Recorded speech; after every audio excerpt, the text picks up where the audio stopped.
So what about the successful years? I mean, Mick, the 2007 or 6 and into 7 when Dane's career started blossoming from a numbers point of view and obviously his importance in the team, and you work your way through to finals and then obviously the premiership in 2010 and another grand final in 2011. Tell us about some of the moments that stick out for you from Dane's career during that time. Well, 2007 was interesting because halfway through the year we were sitting 8th or 9th, and I remember saying to our David Butterford and Guy McKenna, we're not going to finish any more than 8th or 9th unless we change something dramatically. So I had to look at sports from outside and thought, ice hockey, they come on fresh, they go off, they come back on again. I don't want to label our level of our players, but we had a lot of B-grade players, very good players. But in those days, most of the A-graders would stay on the ball, and they didn't have B-graders, most clubs. They'd have C-graders because they quite frankly, just didn't get on the ball. And I thought if we can just rotate our players through, match it with the B-graders, and then just smash the hell out of the C-graders with time on the bench at a premium so that you get back on and come off. And we had to load up time-wise. So I think Scott Pendlebury, we thought it was about 8 or 9 minutes. Swanie's about 6.5 minutes. We had others that were time-wise been on and off the ground. As it turned out, we finished a kick away from a grand final. And we did that on the back of really getting the most out of our midfield and most out of players that adjusted the quickest. And it's very hard halfway through a season to change things around. Dane was all over it. He said, if that's what you want, that's what I'm going to try to do. And that's where his training started to pick up inside the rooms as opposed to on the ground, so that we did a lot inside in preparation for match day. And it revolutionised the type of footballers that were growing through 2007, because from there on in, I spoke to Brett Kirk about this when I was on radio with him, and he said it just absolutely destroyed tagging players, because his job was to go out with Swanee. Swanee's idea was, if I don't get a kick in 6.5 minutes, it doesn't matter. That's the rules. I get off, get freshened up and come back on again. And by that stage, he was starting to wear players out midway through the second and third quarters and just destroyed them by the last quarter. So Dane inadvertently was part of a new generation of players coming through into a system that the AFL ultimately couldn't cope with, because we're starting to reduce those numbers. But Dane and Scott Pendlebury and a few other younger players started. Daisy Thomas and so forth, really took that to a new level unselfishly, because, as I said, it's not a matter of how many kicks you get, it's how much time you spend, and changed really the course of football over the next 4 or 5 years, until, again, we've been roped in by the AFL's policies of rule changes. So Dane was a forerunner to that, but the most important thing was it was done for the team. I know it helped him, but it was done for the team. And interestingly enough, when we were cut down again by numbers, we tried to get an extra minute and a half out of him. Went to 8 minutes, but his stats didn't rise. So we found the premium of time was 6.5 minutes on, about a minute and a half off, and bang, a hit a game. So he's not only what he's done with all the numbers, he systematically changed the course of where the game was heading in regard to midfield rotations and midfield efforts. So he technically took on other sports and made them develop into an AFL system, if you like. How did you find that as a player, Dan? That's why I've retired, because they've gone limited the rotation, so it was no good. I found it was obviously something different, because sort of back when I first started, even my first couple of games, I started on the bench, played 7-8 minutes a quarter, and that was it. One of the good players would come off, you'd run on at the 22-minute mark, and that'd be it. So it slowly changed, and once you started playing seniors, you're on for 90% of the game. Maybe come off once or twice for the whole game, and then obviously they come to us with sort of this tactic, and it was something that suited me, because I guess my running ability, my strength was my speed and power. I wasn't a super endurance athlete. I couldn't like Pendles run all day.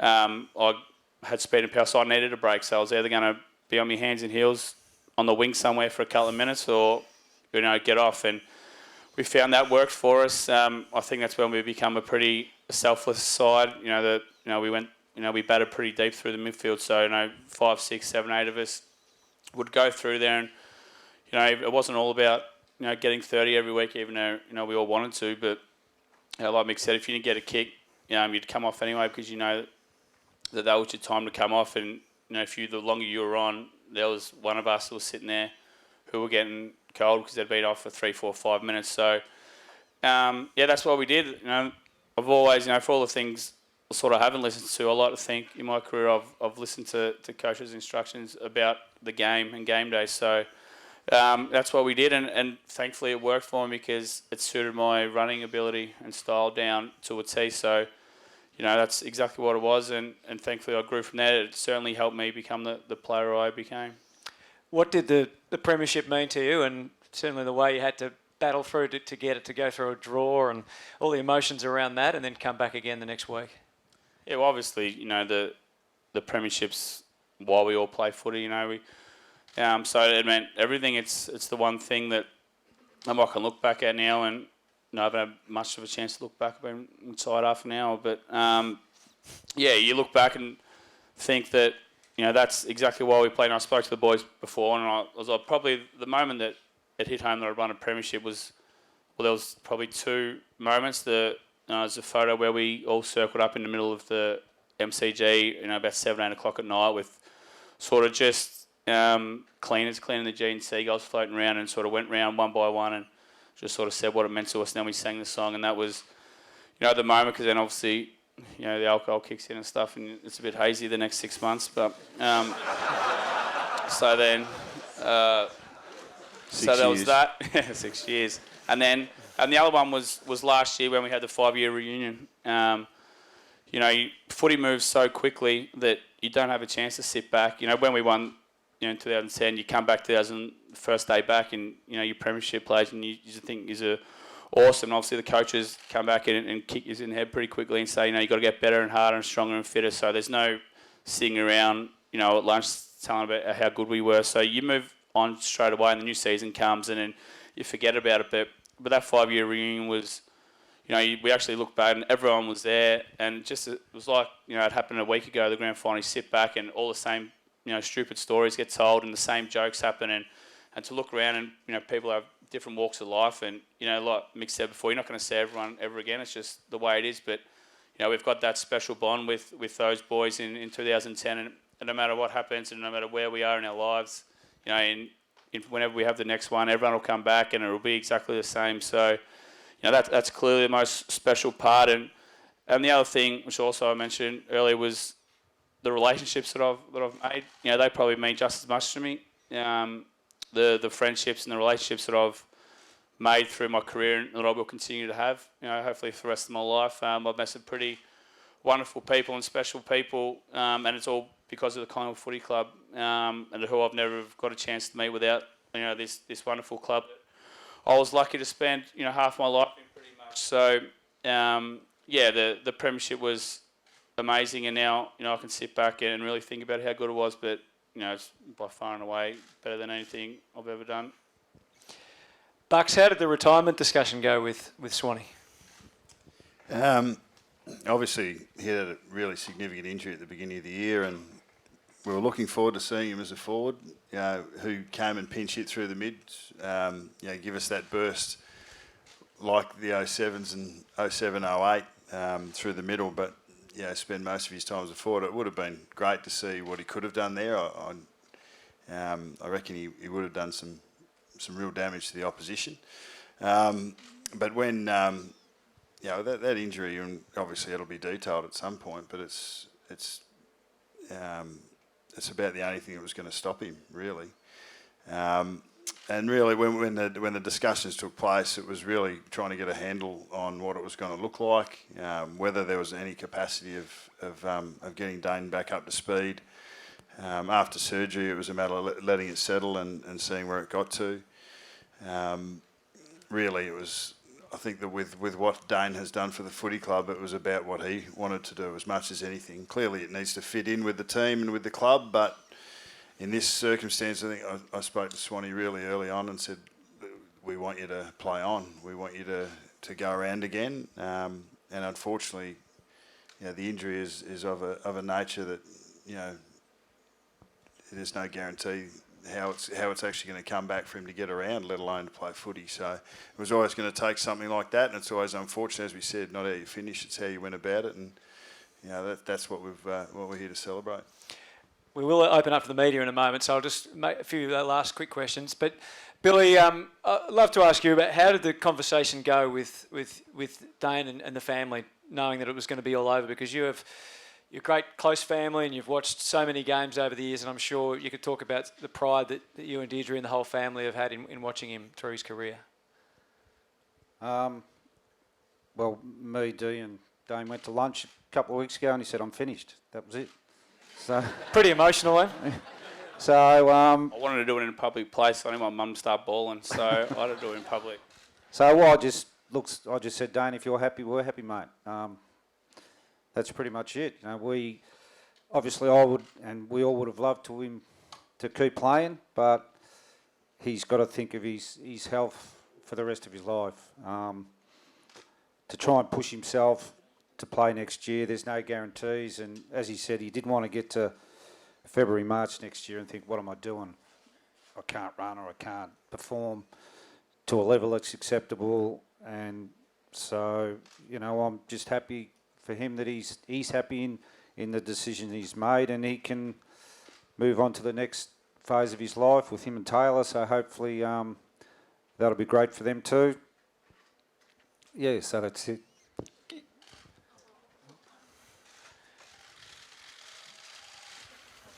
I'll let you gather yourself, because I did have a couple more questions to ask you there. But Bucks, is there a favourite piece of play or a favourite memory of Dane when you think of Dane Swan? I think that one where he's punched in the air after kicking his 4th goal on Anzac Day is pretty good. He's pretty happy with that. There's plenty. You know, there's plenty that come to mind, and he's going to have a fair highlight reel. I don't reckon he would have been the type of bloke that would have sat watching himself back too often, so you got plenty of time to do that, mate. Yeah, I might have another presser next week for me, something like that. I've become a much better player in the last half an hour since I've been retired. I don't know. Mick, what about you? Is there a moment or a thing that he did in a game? Oh, he did enough in the games. In fact, we ran one tape, and I've used it I've used it a fair few times with Collingwood when I was the last couple of seasons was when we had corporate things where it was the follow-up work and ended up kicking a goal in the goal square, and the player that was on him, full credit to the player that was on him too, was a fantastic player who tracked him, but just couldn't get to him. And it was indicative of the way Dane had played his football. But my thing is, you've got to be very careful about just thinking what has just happened. The grand final replay was special because we're in a similar position the previous week where we're in front, and it was sort of a bolt from the blue. As we were running down the race, we'd already picked the squad to go out and play in those positions, and I said to Swan, I don't even remember, just a sec, mate, before you go out, I've changed my mind. I want you to go and sit on Goddard, because Goddard was going to be the difference, the way I saw it, him or Hayes. So as much as we had control of the game, I thought, no, we'll just see if we can take this other element out. And I said, could you go from an offensive to the defensive play? Just go and sit on Goddard. He'll take you to where the football is, and see if you can hurt him when you get forward of the football. I think the first kick that came out of the centre, Swanee got to the goal square. Goddard didn't watch him close enough. It fell to the ground, and Dane picked it up and kicked the goal. That's the smart type of player, because we like to associate sometimes with the power and the speed, but a very, very clever player. And I know you've just got a bit better since you retired. But I'd like to also go back to one of the very few first times that he played senior football from a half-back flank. And again, he's having a shot from 25 metres out on the run. And that, to me, is the catalyst, or if you like, the origin of where he started this, where we believe that he's had such great running power that we're going to utilise it. So that's very early days, and of course the grand final was the later times. But worried players all the time who went on to him, and that's a great asset to have, is that when the side is picked, and you can see the coach on the Thursday night name the side and run down and the side runs in the race, that Dane Swan was going to be one of the players that they had to worry about. It's a great asset to have, because then you can manipulate the type of play, and also the player is so flexible and malleable that he wanted to be able to do that. He could go forward, but we had him primarily on a singly in the middle. So they're the things I remember. Ed, as a standout moment or thought? Well, I mean, the thing about Swanee was he was always there in the big games. There was you know, the famous goal on the Anzac Day. But I thought last year's Anzac Day goal, when he willed himself through, his wrist was shot, he was able to push the ball forward, fend off a couple of Essendon players and then put it through to give us the real impetus. But the one that really sticks in my mind is one that Mick spoke about from a different point of view. That third quarter in the replay grand final when Swanee kicked the goal up in front of our cheer squad, our social club end, the place went berserk. Swanee jumped into his teammates' arms, had the fist pumping. It was black and white stripes everywhere, and the premiership was heading back here. It was just the greatest moment for me, possibly in my life, I reckon. It was just fantastic, and it really was for the Collingwood people. And what I do nightly when I look back at that game. Carla's not here, obviously, today. Is that you can't help but look at the supporters' faces. You know, you look at the players because they're in the foreground, but then you look into the crowd and you just see the reflection of every Collingwood person's face coming back at you. And that's what I remember about this bloke, is that he personified everything that we loved about what we hold true to the Collingwood ethos. He was a bit of a lad. He worked harder than anyone. He made the most of his abilities. In the big games, he stood up. He stood side by side with his teammates. He looked with the supporters, never down on them. He went to the hospitals, always looking after the kids. Anyone who was on a hard day, Swanee was in your corner. And he's everything that we could ever hope for. And he might be leaving the club as a player. He'll never leave Collingwood. His Collingwood DNA and his family's DNA is intertwined in that. And I think that was the great coming together of a remarkable culture from the Swan family through to the Collingwood family, and it personified itself in Dane Swan, the champion Collingwood star.